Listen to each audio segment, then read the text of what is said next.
Okay, hi everyone. Welcome to another episode of History of Science and Technology Q&A. And happy to answer questions about things I've been involved in myself or things that I might have studied in earlier history. We seem to have some questions saved up from last time here. There's one from Carup. With the benefit of hindsight, what would you have changed in the early developments of the internet during the late 60s, early 70s, if anything? You know, I think the thing, first of all, I'll tell a piece of sort of personal history. I mean, I started using the ARPANET back in 1976, when there were, I think, 256 hosts on the ARPANET, each specified by a number.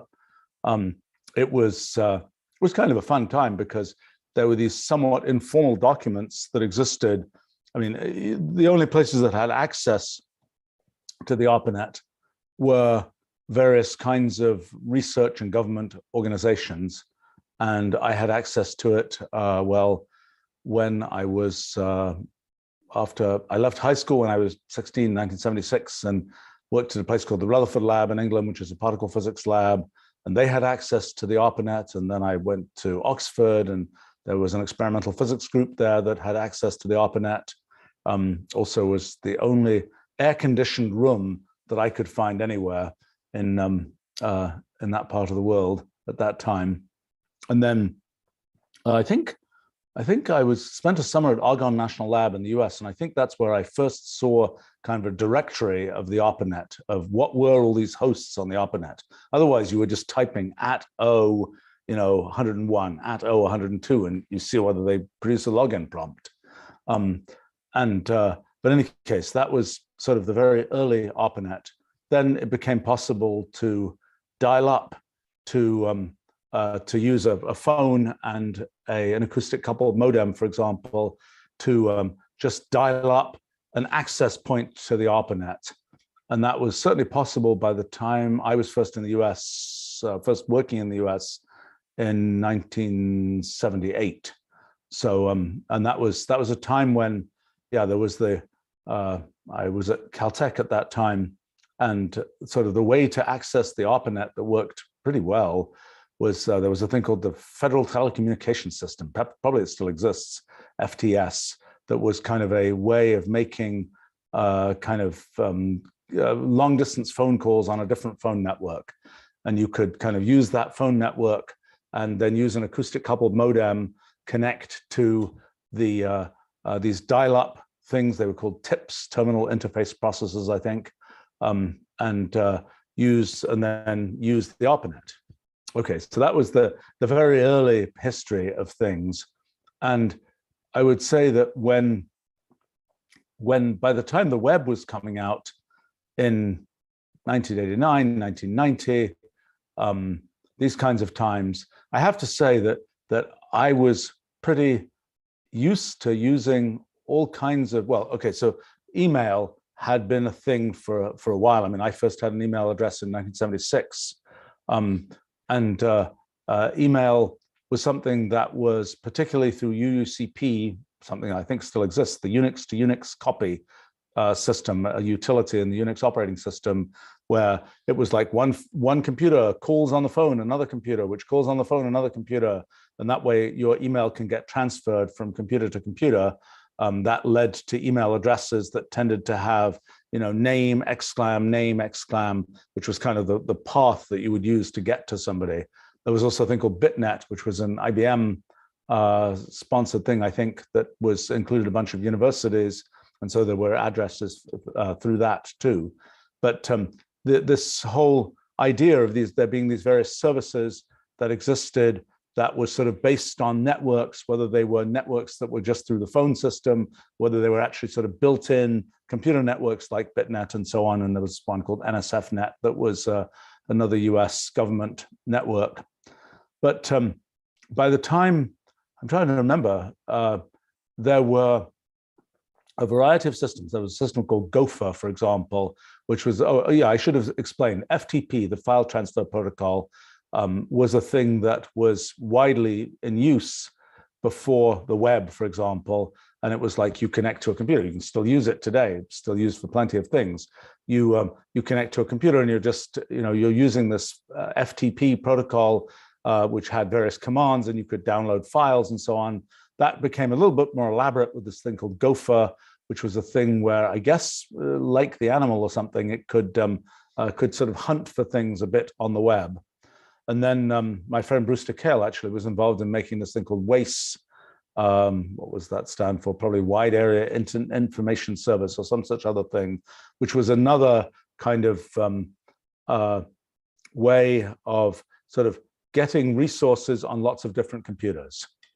And meanwhile, there have been these sort of visions of things like Ted Nelson's Project Xanadu, which was this kind of, hypertext everywhere, sort of everything was sort of a network together. All documents kind of had networked pieces networked together and so on. That was kind of floating in the background. I don't think particularly visible to people.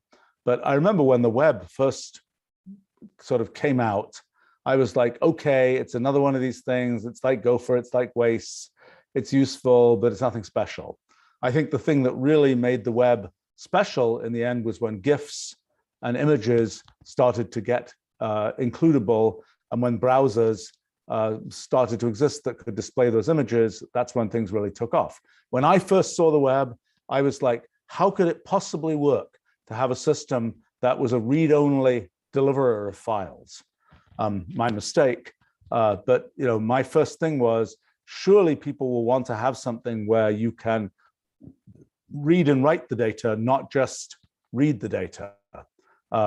One of those things where I kind of collect these places where I've made sort of mistakes in assessing what will take off and what will not. That's definitely one of them.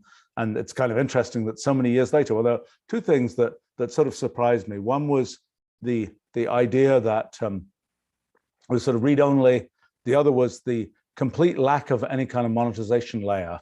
At the time, the idea of, well, you're going to connect to the web and you'll pay an internet service provider, and that's kind of the monetization somehow. But the original providers of content on the web, I just figured that very soon there would be some mechanism for micropayments or something on the web, and it just never happened. And it sort of was I think perhaps a thing that was important to the history of the web, that wasn't there at the beginning. Perhaps in the long view of history, it will be like people will be very surprised it wasn't there in the beginning. As people talk about kind of the whole Web3, whatever that means, and sort of blockchain connected, webby types of things, the idea of kind of a really smooth micropayment infrastructure becomes a little bit more plausible. But that's one thing which I'm surprised it didn't develop. And of course, that it led to this kind of complicated shell game of who's paying and ISPs versus other things, and then the net neutrality issues and all these kinds of things. But that's something that just wasn't, Tim Berners-Lee and other people just didn't really talk about that at the beginning, because in a sense, I mean, I do have to tell the footnote to history story about the web, which was that back in 1987, I'd made this deal with Steve Jobs and his company Next to get Mathematica bundled on the Next computer, and they were paying us a certain amount per computer to put a copy of Mathematica on every computer. It was kind of it's sort of an MS-DOS like deal in some sense, of just put the software on every machine. So fine, I thought it was a good deal, and it was Steve Jobs assessed the market correctly, because there were plenty of people who said, well, I could buy this kind of workstation computer or whatever, or I could buy a Next, because if I buy a Next, I get Mathematica for free. And that was his calculation, and it worked out. And one place that bought Next computers in order to get Mathematica for free was the theory division at CERN in Geneva, European Particle Physics Organization. And they get these computers, and they use Mathematica on them. But I guess the person who was managing that system, sysadmin type person, was Tim Berners-Lee, and he decided to do this experiment on these network computers, and that experiment eventually became the web. So that was our little contribution as a sort of micro footnote to history in the development of the web. But yeah, so I think there are other things about the sort of construction of the web. In the early days of the web, it seemed that there would be all kinds of trouble with all sorts of people talked about internet storms and things of traffic backing up. And there was the famous story of the router in Hawaii, which the way the ARPANET was originally constructed and the internet is constructed, it's intended to be very redundant. It was intended as a sort of safe military kind of concept where even if you take out a bunch of the computers, the traffic will still route around and get to its destination. Well, that all works just fine until you have a situation like the one that happened with this computer in Hawaii, where you're trying to assess what's the fastest route, and the computers are kind of reporting how long it takes for data to go through those computers. And I guess this computer reported a large negative amount of time for how long it was taking for data to go through that computer. And so suddenly, all internet traffic started getting routed through Hawaii and everything blocked up and it was all bad. And I think that the structure of kind of the whole routing world of the internet has worked fairly well. Although, the few times I get into diving into BGP routing tables and all this kind of stuff, it turns out it's pretty hokey down there. It's pretty much a bunch of engineering solutions that are, it's great that it all works, but when it doesn't work, there are all kinds of issues. But the truth is it works, and there's enough communications capacity in the world that it's one of these things that ain't broke.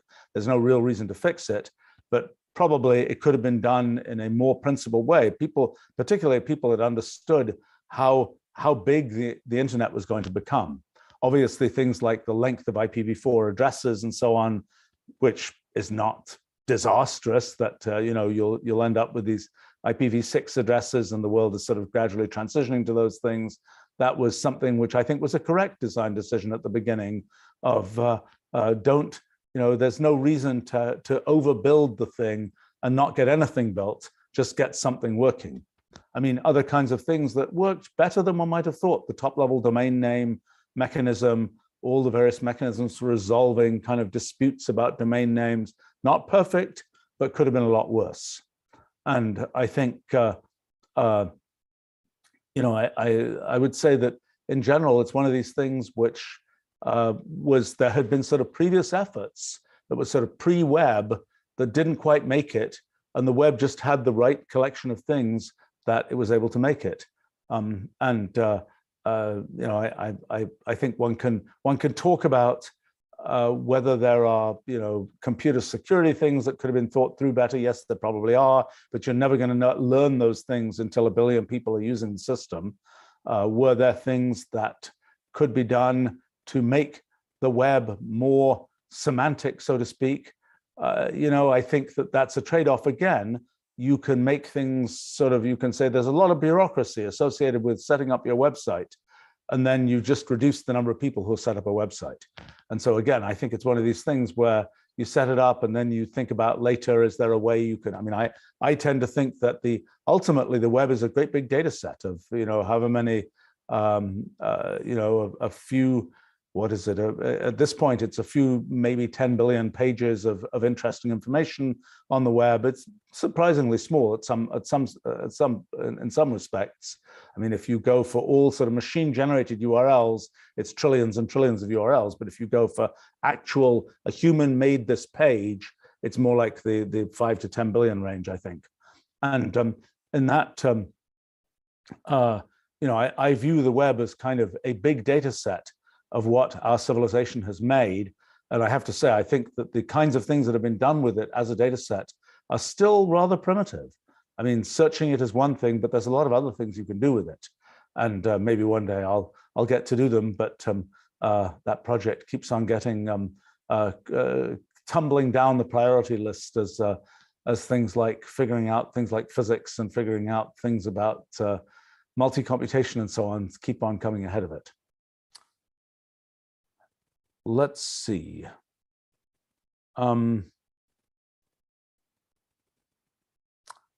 Well, let's see. The question from Aaron.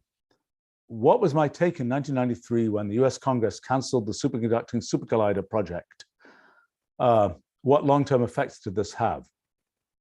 So first of all, just for people who don't know, the Superconducting Super Collider was a big particle accelerator to be built in Texas. And well, let's do a little bit of the history of particle physics. So World War II, Manhattan Project, nuclear physics, sort of big achievements there.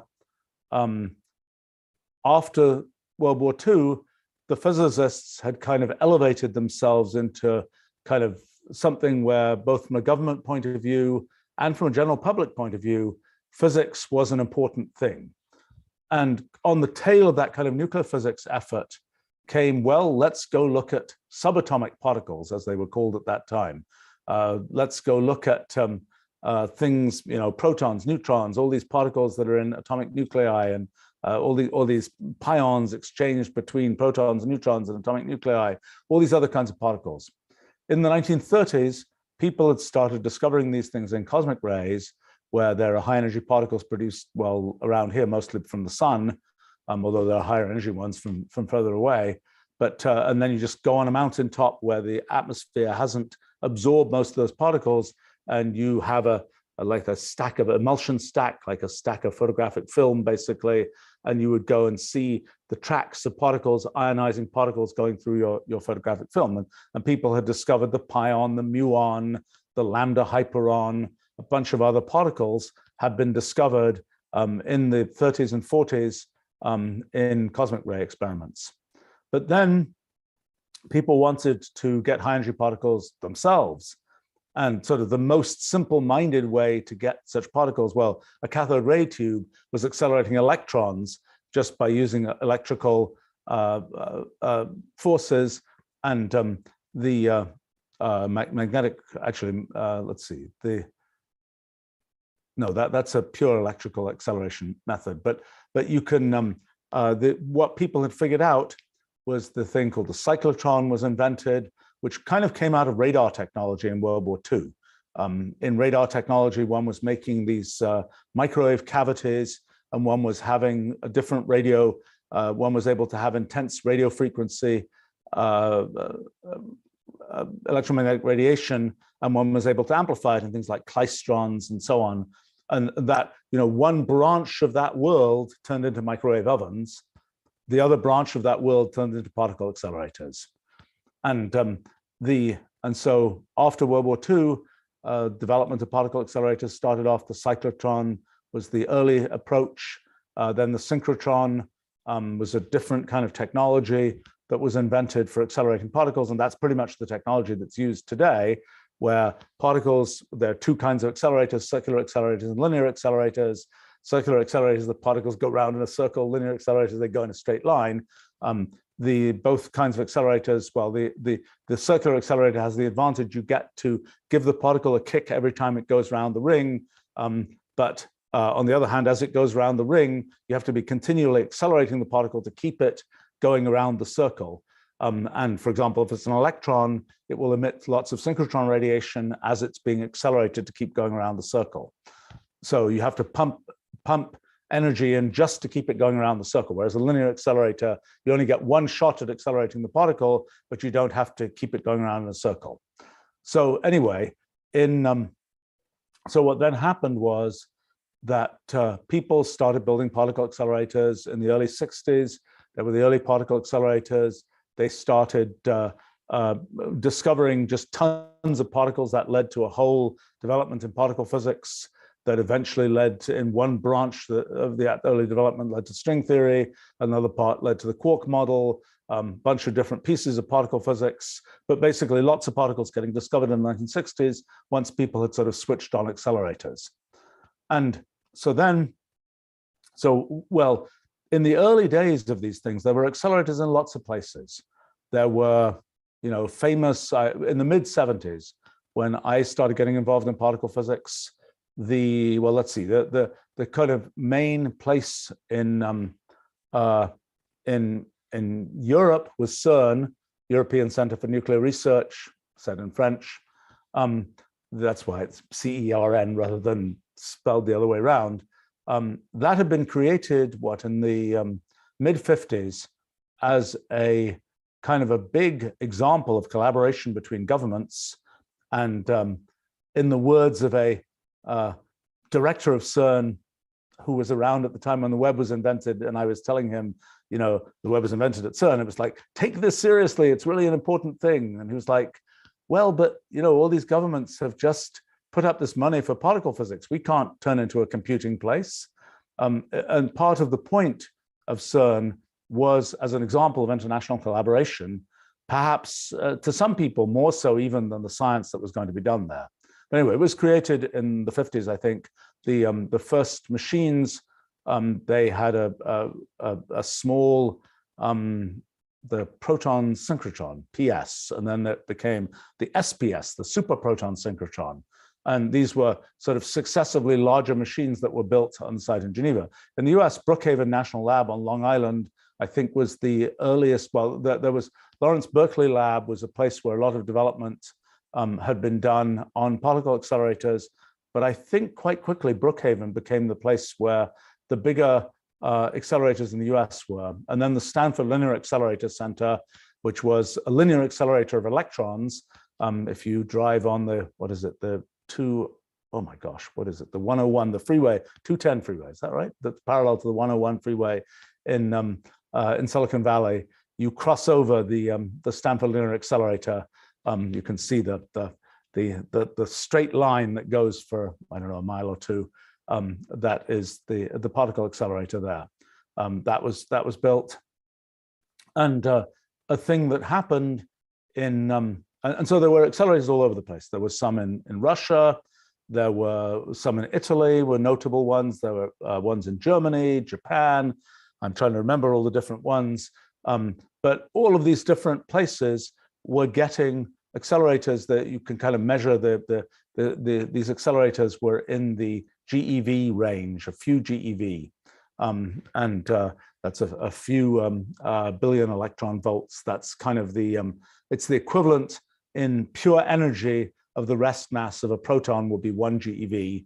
And so these were in the 4 GeV, things like this kind of range. And getting up to maybe, well, what really matters, this is sort of relativity fact, is if you have okay, so what really matters is the center of mass energy. If you have two particles that are colliding, what matters is if you were to be at rest in the center of mass of those two particles, what will be the total energy of those particles? That's what matters. If you collide a particle with a fixed target, the center of mass it's such that it's the square root of the energy is what matters, what determines the center of mass energy for a particle colliding with a fixed target. So if you could only get two particles going sort of in opposite directions, it's a hugely higher center of mass energy. And the center of mass energy is the amount of energy that determines, for example, particle production and generally sort of the particle physics excitement of the whole thing is determined by the amount of energy in the center of mass. So then the thing that was invented were colliding beam machines. They were invented in, well, they were existing. There were a few by the mid-1970s. And there were sort of, in order to have, so that, for example, if you have a colliding beam machine where protons are colliding with protons, you have to have two separate rings. Obviously, a colliding beam machine in the usual way it's set up is a circular machine, although people have proposed colliding beam machines, linear colliding beam machines. But usually circular. And when you have protons, for example, you have to have two rings because whatever the magnetic field does to one proton, it's going to make it go this way. And the other proton, if you want to go in the opposite direction, you have to have an opposite magnetic field to get it to go in the opposite direction. Well, then somebody had the bright idea, what if we run antiparticles in the same ring, in the same, because they have the opposite charge, they'll go with the same magnets, they'll go in the opposite direction. So that was first done with electrons and positrons, and that was a thing happening in the 70s. There was a version of that at Stanford. There was a version of that in Italy, I remember, and there may have been some versions other places as well. There were a bunch of big discoveries made in the, well, I should say that all these particle accelerators, they'd all vied to make all sorts of different discoveries. For example, the omega minus particle, which was discovered in the early 60s was discovered at Brookhaven National Lab, and that was sort of the thing that clinched the quark model idea. Then another big discovery was the discovery that there were sort of hard bits inside protons, the parton model, another story of quarks. That was done at the Stanford Linear Accelerator Center around 1970 or so. Then there was a sort of big discovery in 1974, the J psi particle. It was called the J particle when it was discovered at Brookhaven in their proton accelerator, and it was called the psi particle. It was discovered in Stanford in the electron accelerator that was there. But in any case, the big thing, and by the way, that was an interesting case because it was discovered both in a fixed target accelerator where protons were crashing into a fixed block of lead or something, and in a colliding beam accelerator where electrons and positrons were colliding with each other in the same ring, but going in opposite directions because their charges are opposite. Now, what people really wanted to do was to make a proton-antiproton machine. The reason electrons aren't so great is that I mentioned before, electrons emit synchrotron radiation. And so basically there's this general rule that an accelerated charge will emit radiation. That's a general kind of principle of electromagnetism, although the details of how that works are a bit complicated. And there's a whole sort of complicated story of exactly how that works. But in any case, that's why, for example, there is synchrotron radiation emitted in lots of astrophysical settings when electrons are being accelerated in magnetic fields of various kinds of systems. And that also happens, here on Earth. If you have a high energy electron and you're making it go around this ring, it will emit synchrotron radiation, which is bad because then it loses energy and you have to pump more energy into it. So in any case, protons have much less tendency to emit synchrotron radiation. It depends on the mass, and protons are 1,800 times more massive than electrons. So there was a big win to be able to do that. The only problem was you needed a big stream of antiprotons. Where do you get a big stream of antiprotons? Well, if you crash protons into a target, some of the things that will come out will be proton-antiproton pairs, at least if the protons have enough energy. You have to collect the antiprotons. You can do that by having essentially a mass spectrometer. You have the protons going at a certain speed. You have a certain magnetic field. You know that they'll be deflected an amount that depends on their mass and so on. So you can kind of separate off the antiprotons.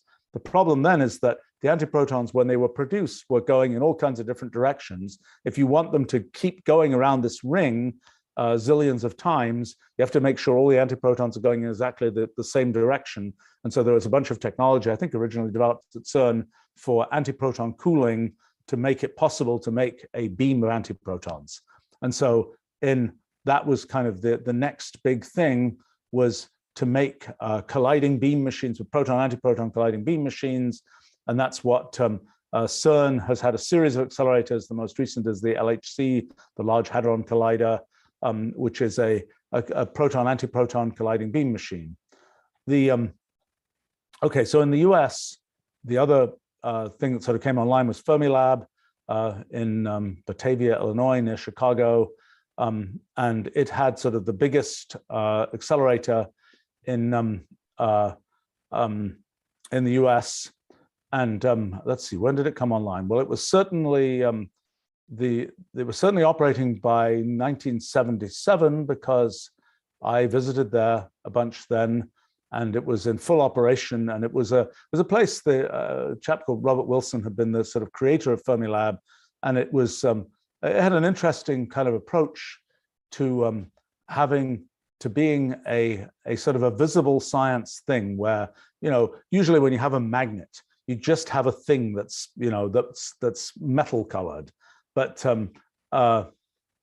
Robert Wilson had the magnets painted bright colors, so things looked much more kind of spiffy. And the main building at Fermilab had this kind of fine shape. I'm not sure it's aged that well, but it had a fine kind of swoosh type shape that was kind of dramatic. And a bunch of things were done that kind of made it a very nice piece of kind of science intended for presentation, so to speak, as well as science just intended for the doing of science.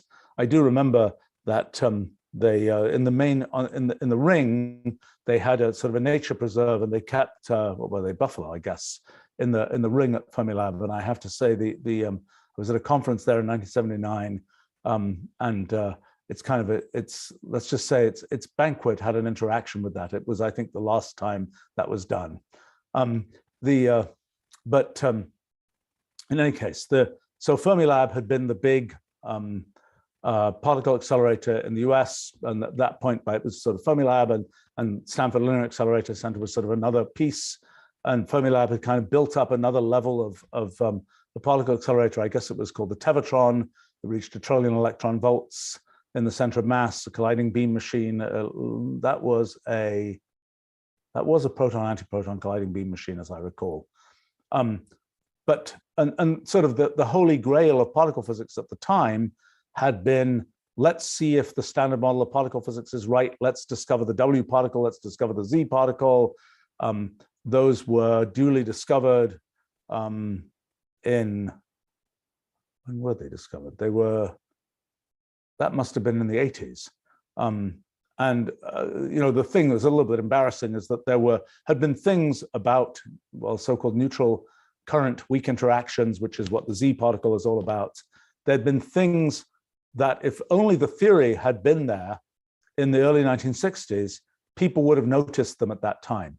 There were experiments done at CERN in the early 60s that absolutely will have seen so-called neutral current interactions involving neutrinos. And unfortunately, by the time the theory existed, people had thrown away the bubble chamber film. This is one of those, if you do experiments that cost millions of dollars, keep all the data stories. But they hadn't kept the data. They had thrown away that film. And so when the theory came around, nobody could go back and just look and see, oh, how did that work? In any case, the Super Collider. So what happened was that it was sort of, what was the next step beyond the Tevatron at Fermilab and so on? What was the next step for US particle physics? I think there had been a sort of a long time when particle physics had been kind of the payback to the physics community for the Manhattan Project. And by this point, this was now, must have been the 1990s, there was the generational shifts had happened. And a lot of the people who were sort of early particle physics people in the US, when I was working in particle physics in the 70s, for example, most of the older people have been somehow involved with the Manhattan Project or whatever else. It was very much, it felt like this was sort of an extension of the Manhattan Project story. And by the 90s, there'd sort of been generational changes, and that was no longer so much the case. Well, the thing that happened was then there was okay, the US needs to build another bigger, stronger particle accelerator. And so there was a huge effort. I knew all kinds of people who were involved in site selection for where's this thing going to get built? Is it going to be built in Arizona? Is it going to be built in this place? Is it going to be built in that place?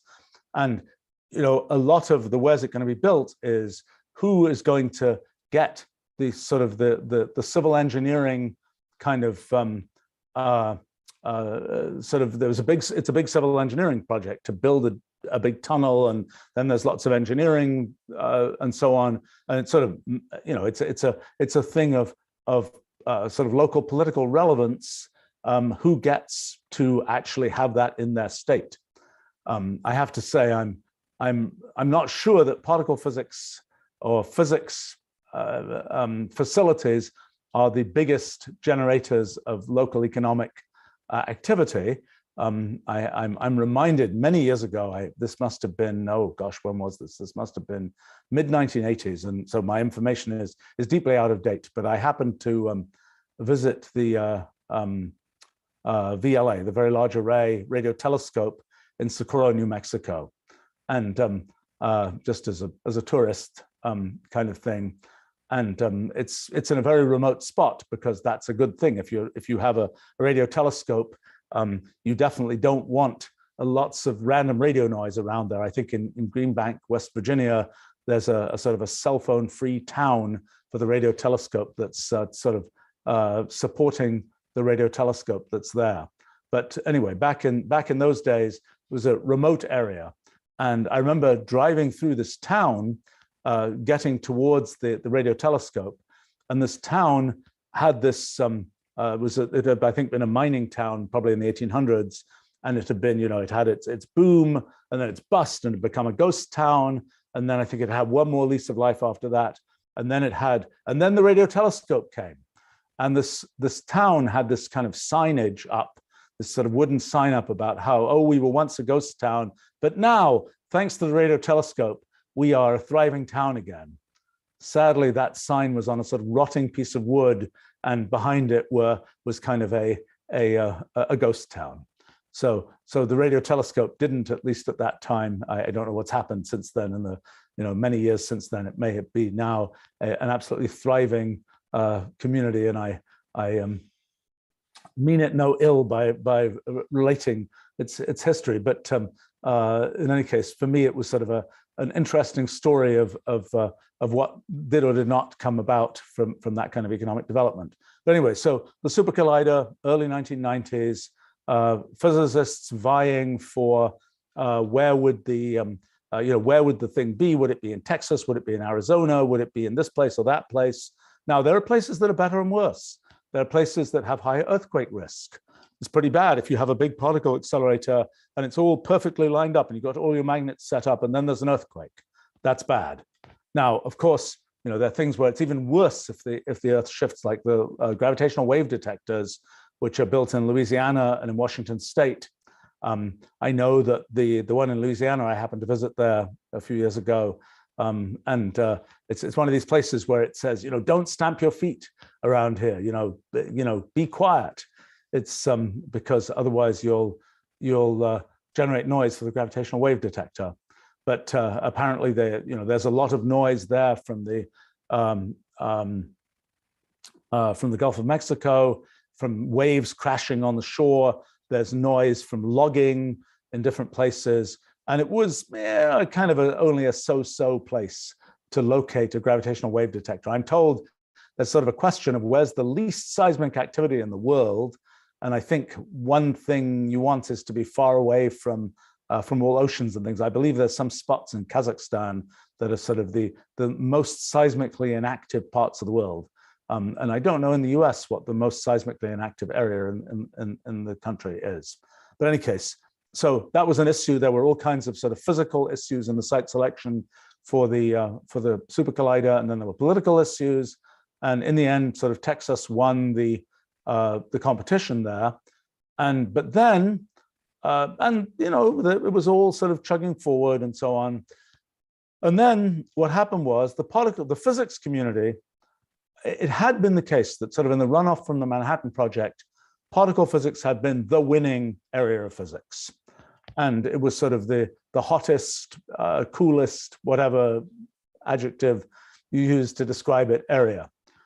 And sort of, there was also solid state physics, as it was called, the study of electrons in materials, the study of the structure of solids, all this kind of thing. And my sometime friend Murray Gell-Mann, inventor of quarks, used to unkindly refer to that area of physics as squalid state physics, one of the many things he did to make friends with people. But in any case, so, the particle physicists thought they were in charge. There were the solid state physicists. That field sort of later renamed itself condensed matter physics to cover liquids and things as well, and other more exotic forms of matter. But so as we get in towards the 90s, particle physics have been absolutely the top field of physics. Condensed matter physics was kind of climbing rapidly, and the Super Collider was going to be this big sort of particle physics thing.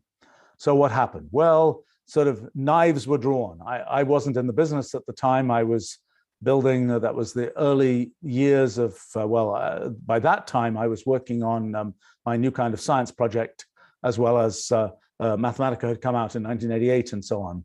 In any case, the thing that the sort of the two people who kind of most crossed swords on this were probably Steve Weinberg and Phil Anderson. And I just realized recently that when my new kind of science book came out, the two most pitchforky reviews of the book were from none other than Steve Weinberg and Phil Anderson, who themselves were in locked in mortal combat over over sort of the future of physics. And so I think it's kind of interesting that they both said, no, no, no, it can't possibly be the stuff that's in this, in my new kind of science book. Even as they were saying to each other, it can't possibly be the thing the other one of you is saying it is. I think it's sort of, they both died, actually. Steve Weinberg died this last year, and Phil Anderson shortly before that. So our physics project, I'm afraid, gives a bit of a lie to the things that they had to say back 20 years ago when my new kind of science book came out.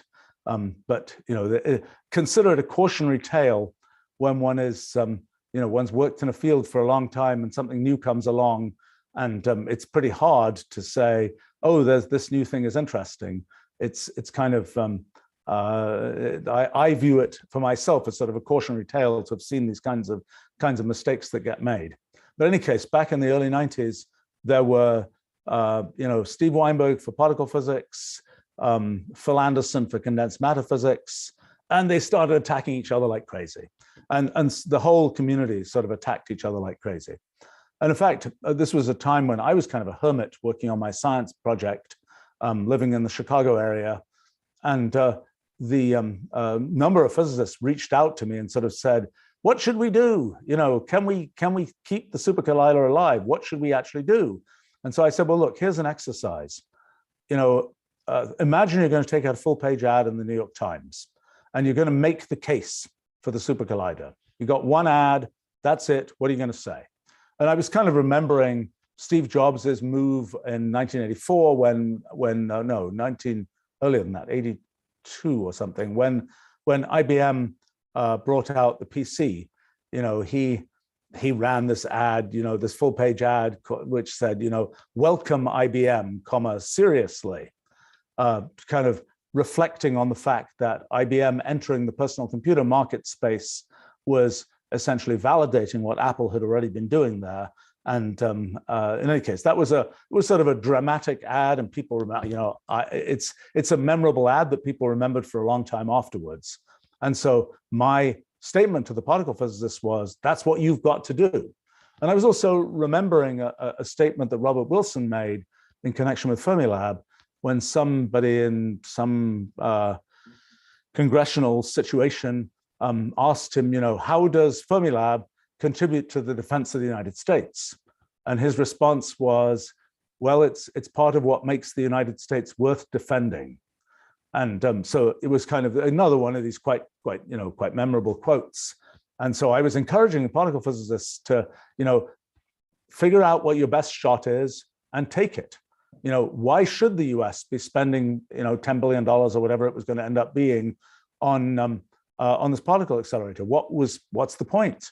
Is it for kind of human resource development of let's keep some physicists warm in case we have another Manhattan project?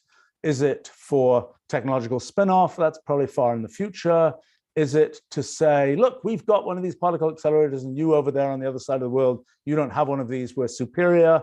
What's the reason for it? Is it, or is it, the basic science is a complicated thing to justify. But in any case, the question was, what could the physicists say that was going to be the pithy, this is the story of why the country should spend $10 billion on us? Well, they couldn't figure out anything to say. And I remember actually, it's coming back to me, I remember shortly before, probably right before the final vote that killed the Super Collider, I was at a dinner at Fermilab, and I was sitting across the table from Leon Lederman, who was then the director of Fermilab. And I spent the whole dinner basically saying to Leon over and over again, in all kinds of different ways, in this vote that's going to happen, if it goes the way you don't want it to go and the Super Collider is killed, what are you going to say? Because whatever you say, you have an opportunity, a moment when there's a chance people will remember what you say. And if you say more or less, oh, it's so sad that they took our toys away or whatever, nobody's going to care. But if you have some really clear statement about the importance of basic science to the US or whatever else it is, that has a chance to kind of break through the noise. Well, I didn't persuade him to come up with a great quote. I think I suggested a whole bunch of possibilities. As it was, when the Super Collider was canceled, it really didn't look very good for the particle physics community. It was kind of more of a, well, you know, I don't know what happened, and, you know, it shouldn't have happened, and oh, well, whatever. It didn't seem like there was no sort of clear story there. Now, you know, there's a, to me, this whole question of, you know, build a bigger accelerator, that's the way to do physics. The thing that people were still holding out for there was discovering the Higgs particle, which was sort of the last piece in the standard model story that might be accessible to present day accelerators. And of course, there's always the unexpected, but pretty much particle physics since the late 70s hasn't discovered anything really unexpected. A little bit neutrino masses, or a little bit like that, but most of it has been, we knew the set of quarks, we knew the set of leptons, and we had expectations from the standard model about what would be there, and by golly, it's actually there, and that was what accelerators have discovered. So it's a little bit of a hard sell, because you've got to say, well, let's, you know, we have to expect the unexpected, so to speak, but there hasn't been any unexpected. And the next place where we know there'll be new stuff going on is far out of range of current accelerators. Now, I have to say that a thing that I personally have pushed a bit is the concept that, well, you know, the same methods of accelerating particles have been being used for 70 years now. And it's like, one of the issues is, in a typical particle accelerator, you're accelerating, you know, 10 trillion particles at a time. And you get those 10 trillion particles to be at a certain energy, crash into other particles, crash into targets, things like that. But in fact, what really matters is those, if you could get, let's say, 1 million particles accelerated to 1 million times the energy that they have right now, that will be very interesting, because there'd be a bunch of phenomena. There are a bunch of phenomena that can only occur if the particles have a certain energy. But basically, the point is that when you are going to produce a particle-antiparticle pair, you need a sufficient energy that corresponds to the rest masses of those particles to be able to produce that pair. So if you have that energy, you will be able to produce those particles. If you don't have that energy, no dice, you'll never be able to do it. The only way you'll be able to get any evidence of those particles is through sort of virtual effects of those particles, but that's a much more subtle thing. But actually just producing them and being able to see them in a detector and so on, for that, you just need the energy to be able to do it.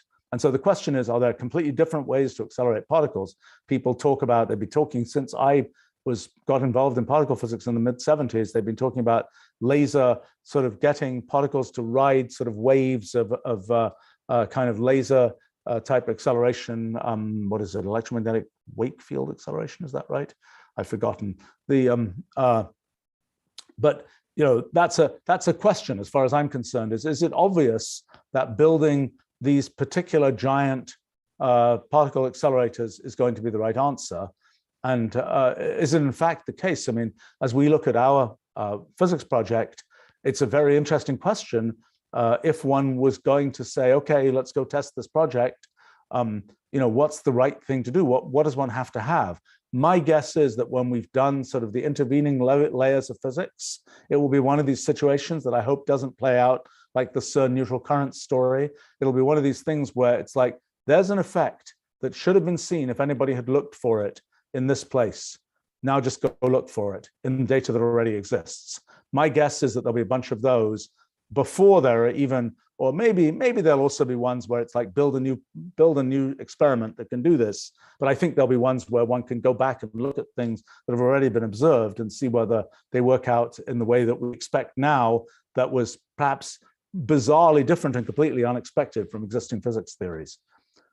But you know, in terms of the effect of the killing of the Super Collider on physics in the US, I think one of the things that definitely happened was the ascendancy of condensed matter physics. And you know, particle physics was very much a sort of a string theory story, and that was pretty much a theoretical story that was far away from experiment, because there weren't really experiments that could be done, and people kind of hoped that they might relate to sort of finding experimental implications and new particles and things, but that didn't pan out. And so particle physics was in a fairly theoretical phase. The intersection of particle physics with cosmology and astrophysics was more energetic, quite literally so, in terms of the particles being detected and so on, and you know, all kinds of neutrino detectors and other things and sort of fancy stuff at the South Pole and all kinds of things like this. That was quite energetic. Meanwhile, condensed matter physics kind of came up in energy a lot and became sort of a perhaps even a dominant part of physics. And I think that's pretty much segued into things where under the brand of quantum computing now is a whole condensed matter physics story that maybe is in training some particle physicists as well. So that's sort of a combined thing perhaps. But I would say that the one could ask the question, what's been the difference between the US's story in terms of physics and let's say Europe, where the CERN is operating? There have been some facilities in other places that have been operating. I think there's even in the US, there's one at Cornell. There's in Japan, there's one. I don't follow I used to, if you'd asked me 40 years ago about particle accelerators, I would have been able to tell you every particle accelerator, every experiment being done at every particle accelerator, all those kinds of things. But I'm afraid I'm out of touch on that stuff. But there's a question of, is there sort of a center of activity that these particle physics facilities have generated? And I would say I don't know for sure. I mean, if you look at, I don't know, Hamburg, Germany has one, and the particular places that have them, and I don't know whether one could say there's been a big sort of national scale kind of uplifting of physics in countries that have big particle accelerators. I'm not sure how good a correlation there is with those things. I think when it comes to particle accelerators and does the technology of particle accelerators contribute to other kinds of things, the answer is, well, for example, there are medical applications of accelerated particle beams. One thing is that when you have these more exotic kinds of beams, they have of kaons and pions and lambda particles and things like that, they have different characteristics in terms of when they go into a piece of tissue, there's a question of, do the particles kind of, when they go in, do they just keep going without losing much energy, and then suddenly at some depth, 1 centimeter in, do they suddenly deposit all their energy, or do they gradually deposit their energy in this long line? And if you're trying to do cancer therapy, for example, the typical thing you want is to go to a certain depth without harming the tissues that you're going through, and then kind of deposit all your energy right there, to kill off the tumor. But so there are definitely things that get done with particle beams for those kinds of things. Although the detailed design of the accelerator physicists who worked on designing things like Fermilab are, the critical people in terms of designing those kinds of medical accelerators. But the detailed engineering considerations are a bit different from the ones for particle physics. So that's kind of this is that's that story. Well, let's see. Gosh, lots of questions here. Sorry, that went on for a while.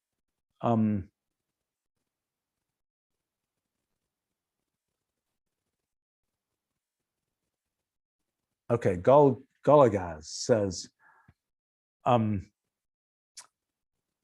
they recall Lord Kelvin famously saying that actually, I don't know whether Kelvin said this. Kelvin was involved in several of these statements, but around 1900, people saying, I think it was a commissioner of patents who said, everything that's going to be invented has been invented. And, physicists saying everything that's going to be discovered has been discovered. Always a very dangerous claim to make. I think that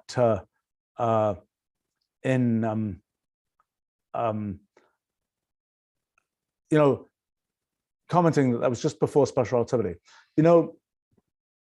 it's interesting. I think there's a question of when there are unexplained phenomena or unexplained reasons for known phenomena, when does that indicate there's something big going on, and when doesn't it? And I think and how much unexplained stuff. So for example, in physics, there are on a theoretical side, there are issues about, sort of how does gravity fit into theories of particle physics? On the experimental side, there's things like where's the dark matter in the universe, where's the dark energy, those kinds of things. There are those kinds of things hanging out there that are like something is incomplete in our current model of physics. I think that there is probably even more that one should have said was sort of incomplete in physics. It's just like, well, we have relativity, but we don't really know why we have relativity. We have quantum mechanics. We don't really know why we have quantum mechanics. Our model of fundamental physics actually gives an answer to those things. I didn't think there would be an answer that we would know in the next 100 years, actually. This is all very much ahead of what I thought would be possible. I think that that's something one kind of just didn't see coming. I think, for example, the stuff I've been doing very recently on metamathematics is kind of following up on things that were done 120 years ago or so now, in thinking about kind of how one imagines mathematics as an abstract field, how one says sort of mathematics is really the study of formal axiom systems and their consequences, and sort of what that sort of the fundamental theory of mathematics has been. You start from things like the axioms of set theory, and then you build up all of these different features of mathematics. The thing that I absolutely didn't see coming is we now have a different model of metamathematics, a physicalized model of metamathematics that tells you very different things about the foundations of mathematics that sort of come out of these ideas of this thing I call the Roolead, which is this thing that's sort of a necessary foundational structure that lies underneath both physics and mathematics. I didn't see this coming. If somebody had said, will there be a general theory of metamathematics? I would have said, I don't know. I don't think so, but I never really even thought about it until the things that I've been doing in the last 6 months or so as a consequence of our physics project. So that's a thing where there's a big thing hanging out there, I think, but it is something that you couldn't, it wasn't like there was a big phenomenon that we didn't understand. There is a phenomenon in mathematics that we haven't understood, which should have been a clue. And I have to say, I saw this clue and I probably took it in the wrong direction. And the clue is that undecidability, as discovered by Kurt Gödel and so on, 1931, is not something that your average mathematician worries about every day.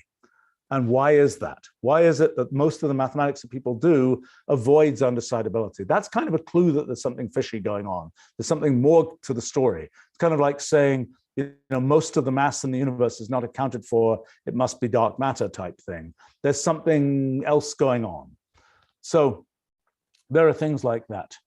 I think that probably in the early 1900s, the thing, or late 1800s, one of the things that should have been more obvious as a thing where, gosh, there should be more to say is what led to quantum mechanics. Things about atoms, atomic spectra, things about chemistry, chemical bonds, things like this. There should have been, I think, in retrospect, it should have been more obvious that there was a big other thing out there than perhaps it was. And maybe, usually what happens in science is sciences define themselves to be about the things where the methodology of that science has something to say, which is not necessarily the same thing as being about some particular domain of stuff. It's about where the methodology works. And I don't really know that history that well of what people said. I mean, there were sort of mysteries about atomic spectra. Why are atomic spectra the way they are? We don't really know, et cetera, et cetera, et cetera. I mean, the final mystery that led Max Planck to invent quantum theory in 1900 was a pretty detailed thing about the black body radiation. When you have a black box, which is just black absorbing box, and you heat it up to a certain temperature, then there will be radiation, electromagnetic radiation. Eventually, if you heat it up hot enough, it'll get red hot, white hot, etc. You'll see visible light, but there's a certain spectrum to that radiation. And what Planck noticed is that there'd been sort of a standard way of deriving that spectrum, but it didn't really work anymore. And with the new experiments that have been done, and Planck realized that if in fact electromagnetic radiation came in quanta, in discrete quantized pieces, then you could fit the data, and you could in a way that you couldn't fit the data otherwise. And Einstein came along a little bit later and kind of clarified through things like photoelectric effect and other things, kind of a little bit more what it meant for electromagnetic radiation to exist in sort of a quantized particle-like form of photons in that case. But I think sort of the early signs of quantum mechanics probably should have been more obvious than relativity. And relativity, the discovery of that, was really a story of sort of aesthetics, of theoretical aesthetics, more so than, oh, we've got an experiment we don't understand. Now, I think that why did quantum mechanics even get discovered at the time it did? I'm not sure. I have this kind of proto-hypothesis, which I really haven't checked out properly with the history of science, that it had to do with the invention of electronic amplifiers, and that what had been done, people had discovered things in biology from being able to use microscopes. They discovered things in astronomy from being able to use telescopes. But the ability to amplify a small signal, which is a capability that had come into existence primarily through amplifiers being invented for radio, the ability to do this amplification of small signals maybe was the thing that sort of made possible the sort of systematic discovery of phenomena that would lead to quantum mechanics. And maybe those hadn't been as obvious before the last decade or two of the 1800s, because that technology had not existed. But I think in today's world, there are all kinds of things. I mean, I could start rattling off a bunch of things where, again, it's always a question of what matters and what doesn't. Like, for example, it was known the advance of the perihelion of Mercury. The orbit of Mercury precesses slightly the ellipse that is the orbit of Mercury around the sun. The ellipse isn't always oriented the same way. It precesses a small amount. And that's not something you can get with a standard inverse square law of gravity. And so that was a mystery. But it could have been a mystery that was to do with the shape of the sun and the way that it produced this inverse square law and so on. And eventually that mystery was cleared up by general relativity. But that was an example of something where you could have said, there's a big mystery here. Let's go build a giant theory. But I don't think that would have been probably the right thing to do. In terms of special relativity, there really wasn't an experimental mystery. It was a theoretical mystery. The theoretical mystery was that Maxwell's equations for electromagnetism from the 1870s, 1880s had this feature that they implied that the speed of light was constant. But when you thought about mechanical processes, the sort of classic thing is the thought experiment of you take a flashlight, you run at 90% of the speed of light. Does the light come out of your flashlight at 1.9 times the speed of light, or does it come out only at the standard speed of light? In order to get it to come out only at the standard speed of light, you have to change your view of space and time. And that's what Einstein did in special relativity, was to reconcile the fact that the speed of light is constant with the fact that even if you run fast, light isn't going to come out of your flashlight any faster, so to speak. And so, but that was very much of a theoretical, almost philosophical observation. I would say, actually, I would consider it in some ways in some ways, our physics project is also something that was born out of sort of a philosophical, abstract kind of desire to bring together certain theoretical kind of features and, frankly, an almost aesthetic notion of, so, okay, what are we going to make this universe of ours out of? More so than there's this experiment, go explain this experiment kind of thing. Now, there are other fields. I mean, one that I suspect, I should explain that I view a sort of big outgrowth of our physics project as being what I'm sort of referring to as the fourth paradigm for making models in science. I think I mentioned this before, but the way I see it is there's sort of been four periods of making scientific models. From antiquity, it was all about what are things made of, this kind of structural paradigm of are things made of atoms, are things made of epicycles, and so on. No particular notion of dynamics and time, just what are things made of. Then the 1600s, the kind of mathematical paradigm was kind of let's write down an equation that describes how things work. Time, in that case, becomes a parameter in the equation. You can turn the knob, get to whatever time you want. Then we get to the 1980s, and to some extent, my own efforts in sort of making computation-based models of things and saying, use programs, not equations, to make models of things. One feature of that is time now has a different character. because you say you set up these rules for this program, and then you let it run, and it goes crunch, crunch, crunch, running the computation, and there is something sort of irreducibly happening in the process of that computation. It's not something where you just turn a knob and say, what's going to happen a million steps from now? It's something where you have to sort of irreducibly run the computation. This is this concept of computational irreducibility of mine. And so that's kind of the sort of the third paradigm, is this kind of computational paradigm. And I would say I take some pride in the fact that having, I started talking about this in the 80s, and I wrote this big book in 2002 about kind of how to think about this new kind of science, as I called it. And I have to say, I've been very amused that at the time when I put that book out, people were saying, how can you call this a new kind of science, et cetera, et cetera, et cetera. And I've had several conversations recently with people where they're sort of, where we're talking about the way science is going and the contributions of various things I've been involved in and so on. And the person's like, well, the thing you created is it's kind of like a new kind of science. And then they think, oh my gosh, that's actually what you called the book. And it's like, yeah, well, yes, that was the point type thing. But in any case, what happened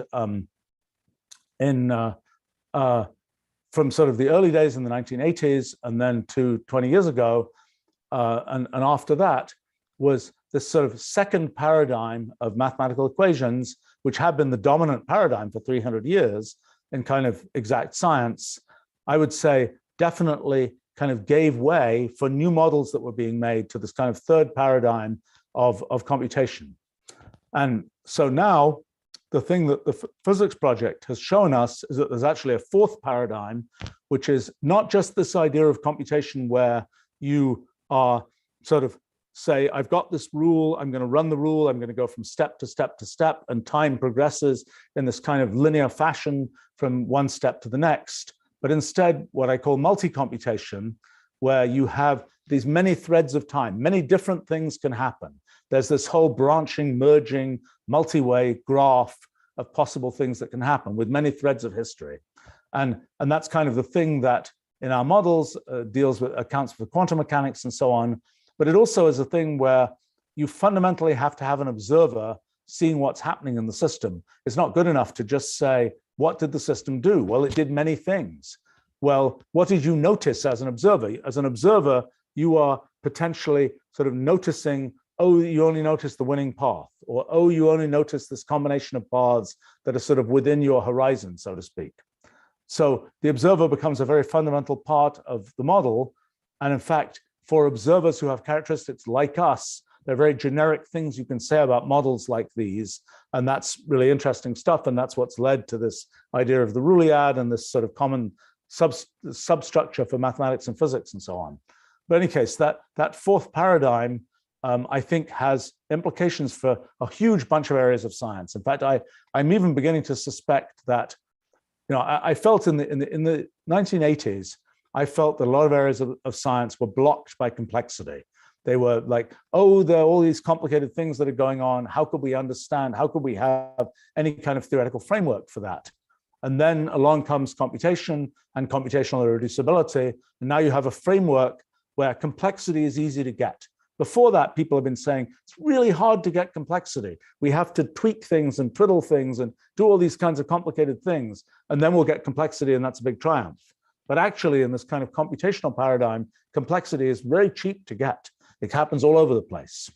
Now, in this kind of fourth paradigm, there are some other phenomena which actually go against complexity. There's complexity underneath, but as an observer, you get to see certain computationally reducible things.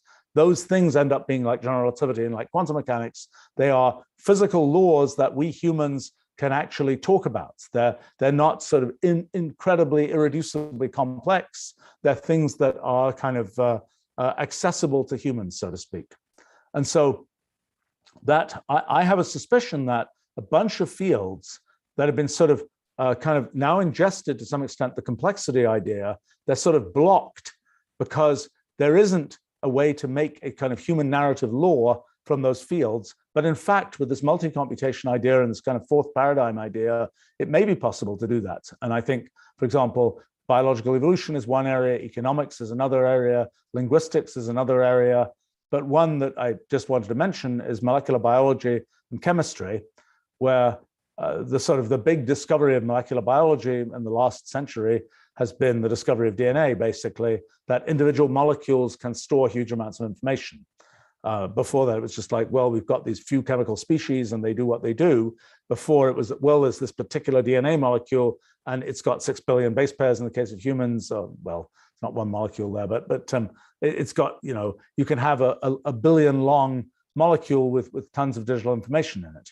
And so the question is, is there a different paradigm for thinking about what's happening in molecular biology? My guess is that this kind of fourth paradigm and this idea of these kind of multi-way graphs, but in the end, what that translates into is it matters not just what the molecules are and how many of them there are, but also the detailed choreography of one molecule collides with another, which then goes off and collides with another, and there's a ring of collisions and so on. And what is the detailed kind of causal structure of what happens underneath? And I'm kind of guessing that this will be one of these things where people afterwards said, wait a minute, why did, people were perfectly well able, they had all of the information to be able to see that you could do something with this, but they just didn't do it. And I suspect the reason not been done is that the formalism that you need to understand this is kind of complicated. I mean, I think we're trying to make it as simple as we can, but to get to the point where you can even understand there's an issue, it's at least the way that I've gotten to it is about 40 years of kind of science, technology, understanding detail, actual things about computation, understanding things, very theoretical things, understanding practical things that make one care about the theoretical things, et cetera, et cetera, et cetera. It's been a big tower to build. At the end of it, it may be a lot easier to explain. But I kind of think that's an example of something which is kind of there's a lot of stuff in biology, whether it's a lot of things to do with, I don't know, pick one, aging, for example, is a good example that sort of an old person like me starts to care a lot about, is, why does it happen? What's really going on? Is it a zillion different effects? Or is it just some sort of, is there a fundamental paradigm we don't understand about these kinds of things? And I'm sort of suspecting that there's a fundamental sort of paradigmatic change that one can make in a field like that.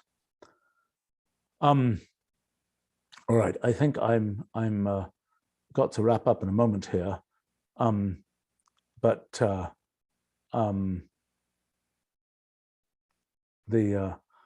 Talking of aging, I see M commenting that they're a cryogenic engineer. If you want your brain stored later in life, please don't hesitate to contact. Well, yep, eventually that's probably something one has to care about. One of the things that I think is another piece of the kind of, I can't believe they didn't do that earlier type things will be cryonics.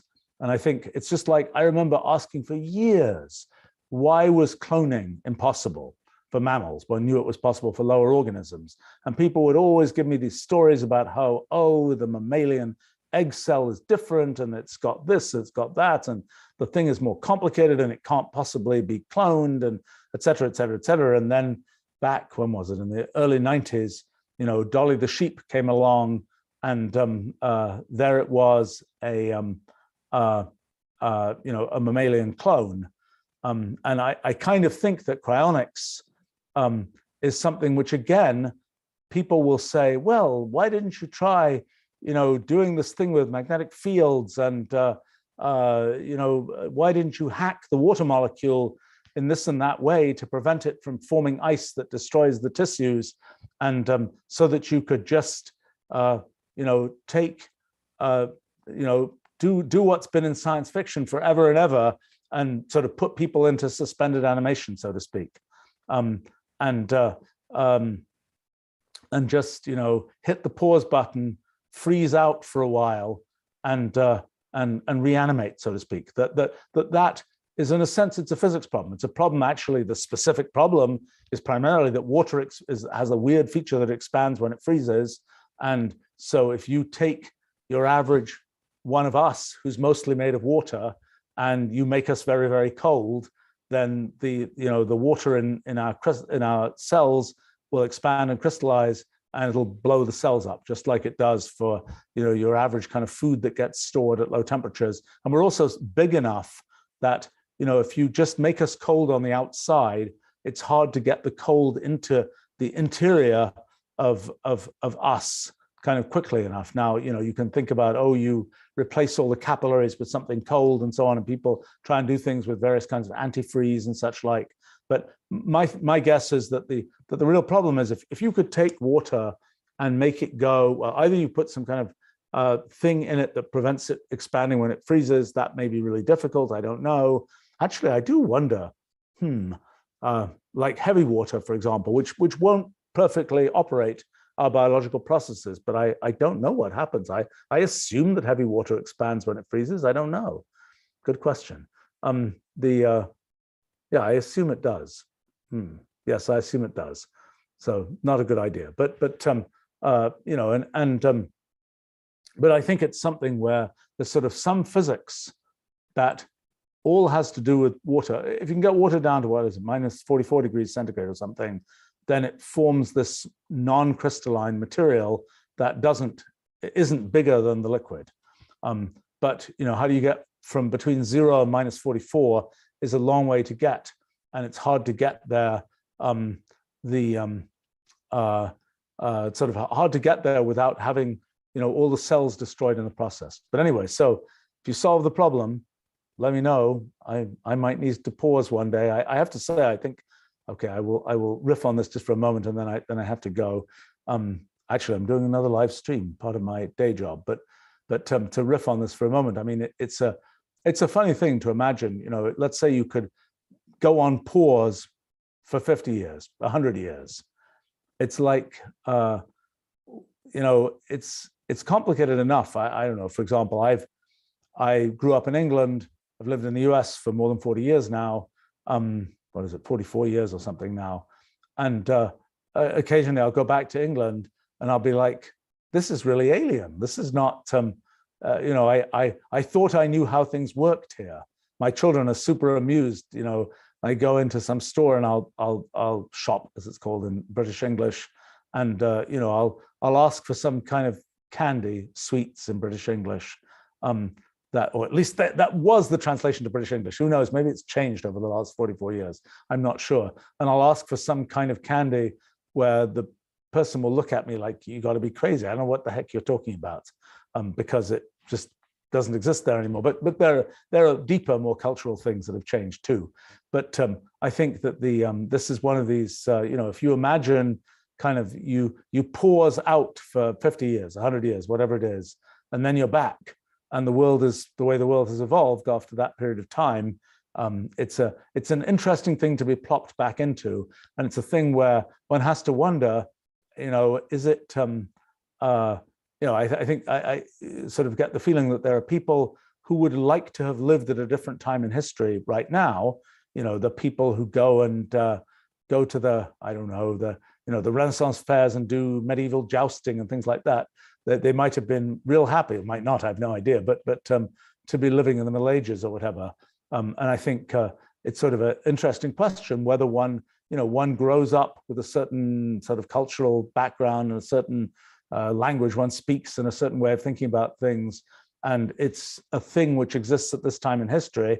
And if you kind of go and time travel to the future, and you're 100 years later, what is it like at that point? And how do you, are you the last person who knows anything about how some antiquated piece of computer equipment works? And your kind of main activity is being the person who remembers that weird stuff from the ancient past when people used to, when people just started doing live streaming and they weren't using, augmented reality and this, that, and the other, and it wasn't, HG communications and all that kind of thing.